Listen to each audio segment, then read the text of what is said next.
इसलिए सोच समझकर प्रत्येक क्रियाओं को करना, दिन में सोना और रात में खाना। दिन में सोना और रात में खाना आज के युवाओं की परंपरा है। महाराज जी हमारा जब मन लगता है तो हम पढ़ते हैं, रात में बढ़िया शांति रहती है, रात में पढ़ते हैं और दिन भर सोते हैं, फिर रात में पढ़ते पढ़ते अब महाराज जी पढ़ रहे तो खाना तो जरूरी है, कर्म भी कहेंगे फिर बनना जरूरी है, बनना जरूरी है। कुछ नहीं करो, रात्रि अगर भोजन भी त्याग कर दो 1 महीना तो 15 दिन के उपवास का फल मिलता है।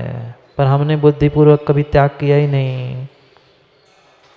बुद्धिपूर्वक अगर चारों प्रकार के आहार का रात्रि त्याग किया है, 1 महीना भी किया है तो 15 दिन के उपवास का फल मिलता है। शुभ अशुभ शरीर की क्रियाओं की बात चल रही है। कितना भक्ष अभक्ष क्या खा रहे हैं, कब खा रहे हैं, कितनी अशुभ शरीर की क्रियाएं चल रही है, हमें कोई किंचित भान ही नहीं है। थोड़ा सा विवेक प्राप्त करके उन सब कुछ परिणामों को और परिणति को समझने का प्रयास करना होगा तो ही काम होगा। कितने ही सुंदर परिधान हो, परिणाम परिणति सुंदर नहीं है तो काम बनने वाला नहीं है। पहन लो फटे कपड़े, बढ़ा लो बहुत लंबे लंबे बाल, पहन लो दूसरों के जैसे आभूषण, कर लो जितनी दूसरों की नकल, वह सब कुछ वैसे तुम्हें अगली पर्याय के लिए गति आदि वैसी ही नाम कर्म की प्रकृतियां मिलेगी। कभी आपने माँ किसी टेढ़े नाक वाले को नहीं देखा, टेढ़े मुंह वाले को नहीं देखा, उससे पूछ लेते भाई क्यों तूने तेरे ऐसा टेढ़ा मुंह टेढ़ा नाक प्राप्त हुआ है, उसे ज्ञान होता।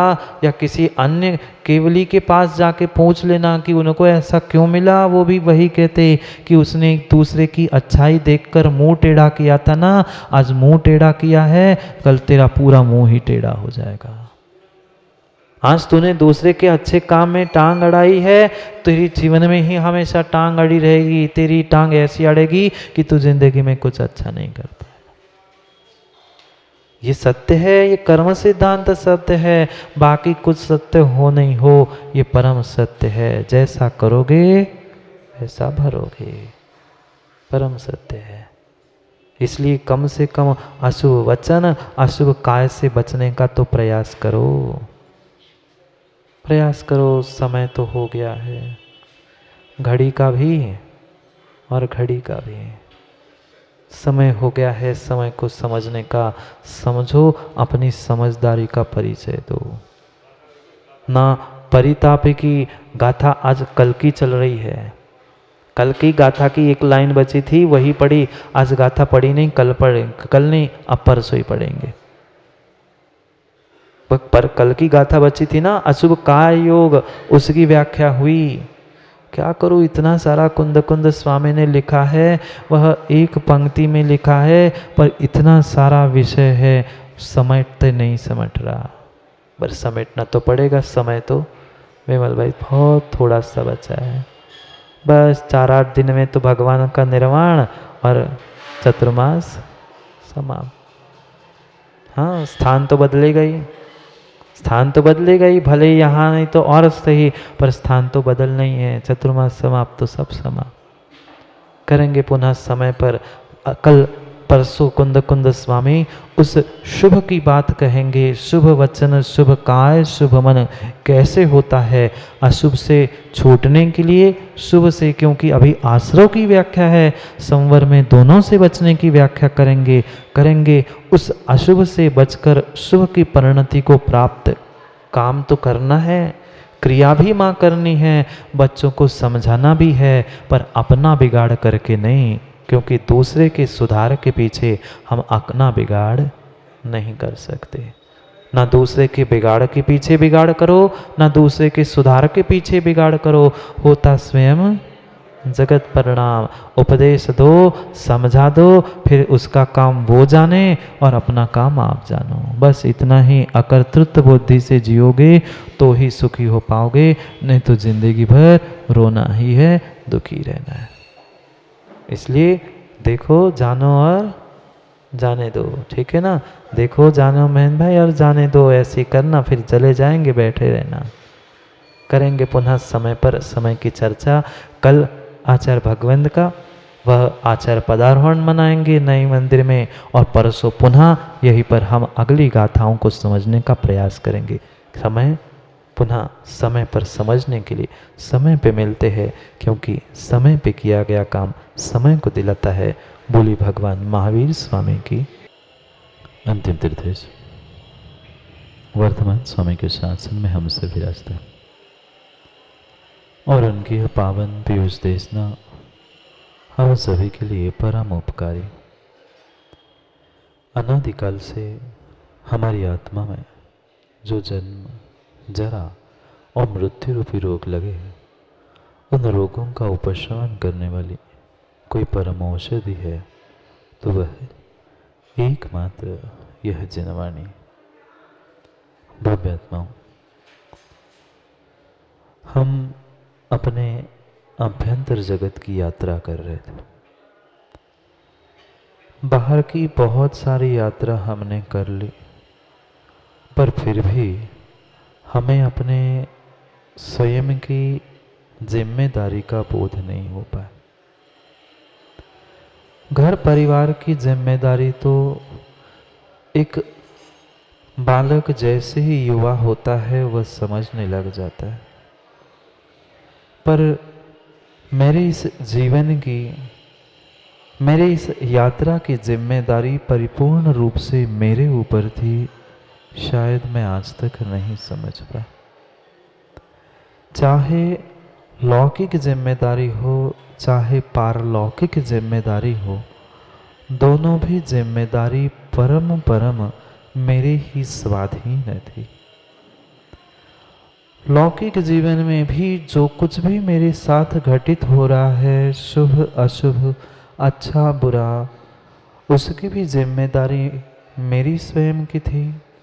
और पारमार्थिक जगत में भी अगर मैं कुछ अपना कल्याण कर लूं तो उसकी भी जिम्मेदारी परिपूर्ण रूप से मेरी ही थी। आज तक हम उस स्वयं की जिम्मेदारी को समझने का कभी प्रयास ही नहीं कर पाए। सबको समझा, सबको समझाने का भी प्रयास किया, पर स्वयं की जिम्मेदारी हम आज तक नहीं समझ पाए। चाहे कर्मों की जिम्मेदारी हो या कर्मों से मुक्त होने की जिम्मेदारी हो, वह परम हमारे ही स्वाधीन है, अन्य कोई भी उस जिम्मेदारी को लेने वाला नहीं। माना कि कोई युवा है 20, 22, 25 साल का, और उसकी पढ़ाई करते करते ही पता चला उसके पिताजी गुजर गए। वह बालक रात भर सो नहीं पाएगा, दिन में भोजन नहीं कर पाएगा। क्यों? अब घर की जिम्मेदारी मेरे ऊपर आ गई।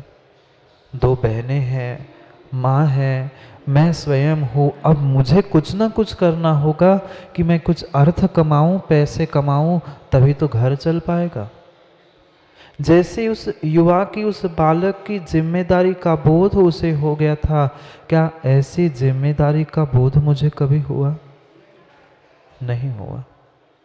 वह बालक तो दिन रात एक करके, मेहनत करके, पढ़ाई करके, पैसे कमा के अपने घर को संभालने का प्रयास करता है। कभी हमने अपने माँ जीवन को ऐसे संभालने का प्रयास किया? घर परिवार को संभालने की बात नहीं चल रही है, वो तो हमारा व्यर्थ कर्तृत्व था। हम इनको संभाल रहे, उनको संभाल रहे हैं। हमें अपने आप को संभालना था, क्योंकि अपने जीवन की जिम्मेदारी परम मात्र मेरे ही पास थी। जैसे उस युवा को समझ में आया था, अगर मैं काम नहीं करूँगा, पढ़ाई नहीं करूँगा, तो कल कोई पड़ोसी मेरे लिए साथ देने वाला नहीं, कोई मित्र परिवारजन भी मुझे सहयोग करने वाला नहीं है। अब मुझे ही खड़े होकर काम करना होगा। कि वह रोता बैठेगा, रोता बैठेगा तो जीवन में कभी कुछ अच्छा काम नहीं कर पाएगा। वह बाहर के लौकिक दृष्टांतों को तो हम बहुत अच्छे से समझते हैं, पर भीतर की कुछ जिम्मेदारी और भीतर की कुछ बातों को क्यों नहीं समझ पाते। थोड़े से कष्ट के दिन आते हैं, थोड़ी सी विपरीतता होती है, हमारे आंखों से गंगा जमुना माँ बहना प्रारंभ हो जाती है। होती है, तुरंत होती है। ये हम क्यों भूल जाते हैं कि मैं आज रोता बैठूंगा तो कल आने वाले समय में पुनः मुझे रोना पड़ेगा। इसलिए स्वयं की जिम्मेदारी, रिस्पॉन्सिबिलिटी का ध्यान दो और अपने जीवन को सुधारने का प्रयास कर। अगर कल बेहतर चाहते हो, बेहतर कल की इच्छा रखते हो, तो तुम्हें आज को बेहतर बनाना होगा और अभी से करना होगा। अपने जीवन में तभी हम अच्छाई को प्राप्त कर सकते हैं, अच्छाई को धारण कर सकते हैं, जब हमारे विचार, हमारा मन थोड़ा सा अच्छा हो पाए। पर कितना शुभ और कितना अशुभ चिंतन हम प्रतिपल करते हैं। हर व्यक्ति चाहता है मेरा कल अच्छा हो, मेरा जीवन अच्छा हो। आप लोग नहीं चाहते? चाहते हैं, पर आज तक कल कल करते करते कितने कल कल में बीत गए। कल कल करते करते पंडित जी कितने कल कल में बीत गए, पर वो कल को मैं आज जीवंत होकर अनुभव नहीं कर पाया। आने वाले कल कितने बीते कल में बीत गए, पर हम उस कल को आज नहीं बना पाए, और आज को जिसने अच्छा नहीं किया उसका ना कल सुधर पाएगा, ना आने वाला कल सुधर पाएगा। इसलिए उस बेहतर कल की संकल्पना करते हुए बेहतर जीवन के लिए मुझे आज से ही कमर कस के खड़ा होना होगा कि नहीं, अब घर की जिम्मेदारी जैसे उस युवा को समझ में आई थी, ऐसे कर्मों की, मुक्ति की, सबकी जिम्मेदारी मेरे स्वयं के पास थी। उसका बोध मुझे करना होगा। पर बोध होगा कैसे? कौन बोध दिलाएगा? कोई परमात्मा, कोई जिनवाणी, कोई गुरु? वे तो मात्र कह सकते हैं, बता सकते हैं, पर बोध तो हमें भीतर से स्वयं को ही प्राप्त करना होगा। ऐसी बात नहीं है, किंचित भी ऐसी बात नहीं है कि हमारे पास ज्ञान की कमी है। ज्ञान तो लबालब हमारे पास भरा है, पर क्या करें, उस ज्ञान के साथ सजगता नहीं है। ज्ञान के पास, हमारे पास विवेक की कमी है, सजगता की कमी है। इसलिए सब कुछ होने पर भी हम असावधानी में गाफिल होकर जी रहे हैं। बहुत बहुत असावधानी का ही जीवन, अविवेक का जीवन ही चंद्रे जी आप जीते आए हैं, और अभी भी नहीं संभल पाए तो पता नहीं आने वाले समय में और क्या हमारे साथ साथ होता रहेगा। इसलिए जो ज्ञान हमें प्राप्त हुआ है, उस ज्ञान में विवेक, सावधानी और सजगता की आवश्यकता है। मैं ये सोच रहा हूँ, सही सोच रहा हूँ कि गलत सोच रहा हूँ? मैं ऐसा कार्य कर रहा हूँ तो उसका फल मुझे क्या मिलने वाला है? मैंने ऐसे शब्दों का प्रयोग किया है तो उसके निमित्त से कर्मों का आश्रय मुझे हुआ है कि सामने वाले को हुआ है? इस जिम्मेदारी को विचार करना। क्योंकि यात्रा चल रही थी हमारी जीवन की, एक शमशान से लेकर दूसरे अस्पताल तक और एक अस्पताल से लेकर पुनः शमशान तक। इस यात्रा के अलावा जीवन में हमने आज तक कुछ नहीं किया। क्यों वही यात्रा हम क्यों करते रहे? क्योंकि जिस रथ में बैठकर हम चल रहे थे, उस रथ को संभालने की शक्ति हमारे पास नहीं थी। रथ में ही बैठे हैं। जैसे पिछले ज़माने में रथ से, बैलगाड़ी आदि से यात्रा होती थी, बिल्कुल हमारे जीवन की भी यात्रा ऐसी ही हो रही है। ये जो शरीर मुझे मिला है, ये शरीर ही एक रथ है। 5 इंद्रियां वे घोड़े हैं, और उसकी लगाम कोई है तो मेरा मन है, मेरे परिणाम है। वह विवेक रूपी मन की लगाम ही मुझे उन 5 इंद्रियों के घोड़ों को इधर उधर भागने से बचाने वाली है। पर क्या करूं, कितनी कितनी तीव्र गति से वह घोड़े भी 5 दिशाओं में दौड़ रहे हैं और मेरी लगाम भी मन की बहुत कमजोर है। कस के पकड़ना होगा उस लगाम को। जैसे उस सारथी को बोध है वह 2 लगाम घोड़ों की मेरे हाथ में है, तो मैं उस घोड़ों को, रथ को सही स्थान पर पहुंचा सकता हूं। और थोड़ी सी भी, एक भी किसी घोड़े की लगाम ढीली हो गई तो रथ पता नहीं कहां जाके गड्ढे में गिर जाए। बिल्कुल मेरे इस शरीर और जीवन के साथ यही होता रहा। कभी मैंने मन की लगाम को कस के पकड़ने का प्रयास ही नहीं किया और उसी कारण से पता नहीं दुर्गति के गड्ढों में कब से जाकर गिरता रहा। मैं ही सारथी हूँ, मेरी आत्मा ही सारथी है, मेरी आत्मा ही राजा है। मुझे ही इस लगाम को और घोड़ों को हाँक कर सही स्थान पर पहुंचाना है, पर पहुंचाऊं कैसे? विवेक ही तो जागृत नहीं हो रहा है। मेरी गाफिलता, मेरी अज्ञानता ही दूर नहीं हो पा रही है। जब तक भीतर से सजगता उत्पन्न नहीं होगी तब तक ये विवेक जागृत होने वाला नहीं है। किसी दुकान में मिलेगा पंडित जी विवेक? नहीं। ज्ञान तो फिर भी निमित्तक ग्रंथों से, गुरु से फिर भी मिल सकता है, पर विवेक तो हमें अपने भीतर से ही प्राप्त करना है। मेरे जीवन के लिए क्या अच्छा है, क्या बुरा है, इसका निर्णय मुझे स्वयं को करना है। घोड़े को किस दिशा में मोड़ना है, ये मात्र और मात्र मेरे स्वयं का निर्णय है। अन्य कोई वहाँ सलाहकार काम में आने वाला नहीं आ सकता। बाहर कोर्ट कचहरी में तो सलाहकार काम आ सकते हैं, पर मेरे जीवन के बाकी कोई सलाहकार काम नहीं आ सकते अगर मैंने भीतर से निर्णय नहीं किया है तो। वे देवशास्त्र गुरु भी जो सलाहकार बनकर व्यवहार से हमारे लिए सहयोग प्रदान कर रहे हैं, वे भी तभी निमित्त भूत हो सकते हैं जब मैं अपने उपादान को संभाल लूँ। उपादान ही निर्मल नहीं कर पाए, अपने मन की परिणति निर्मल नहीं कर पाए, निमित्त कुछ भी नहीं कर पाएंगे, नहीं कर पाएंगे। दोष मात्र कर्मों को मत दे देना।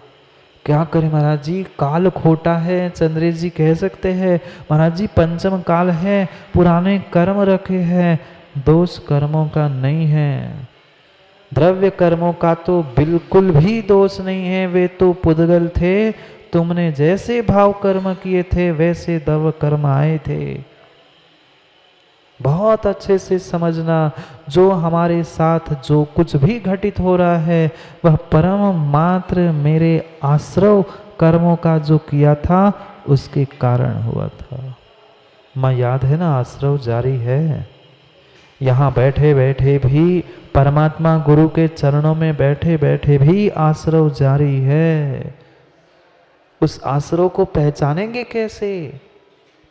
ये द्रव्य कर्म उसके बने हुए कार्य है और भाव कर्म को ही हमें नापना है।